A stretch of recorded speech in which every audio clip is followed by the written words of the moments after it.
We're going to use a Stuttering Gate Effect here to make these pads come to life and give them a bit of motion, because at the moment they are a bit flat, there's no movement. And what I want to do is use the hi-hats to affect the different synth pads. So the first thing I'm going to do is go to the hi-hat, and instead of having it come out the stereo out, I'm going to send it to bus 2.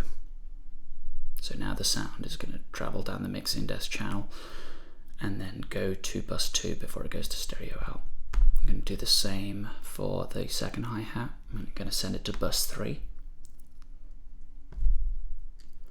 So now nothing's changed on the pads.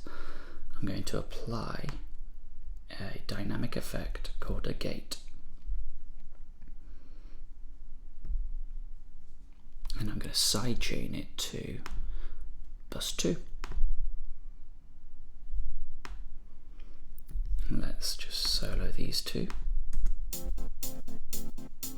There we go, straight away we can hear that the pad is only playing when the hi-hat is. If I take the effect off, it's as it was before. But now the gate is only opening up. And what I can do is I can move around the hold and release to get more of a nice sound. It's quite nice. I'm now going to set up the second pad 2 to bus 3. So we're on pad 2, I'm just going to solo it as well. Add a Noisegate, dynamics, Noisegate.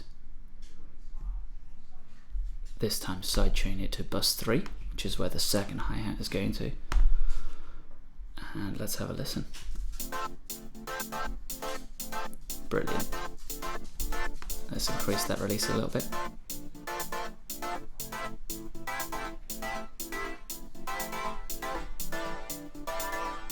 There we go.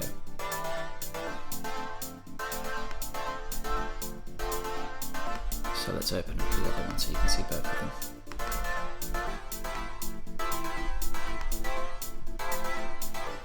That's it, a really easy way of making synthesizer pads percussive and rhythmic.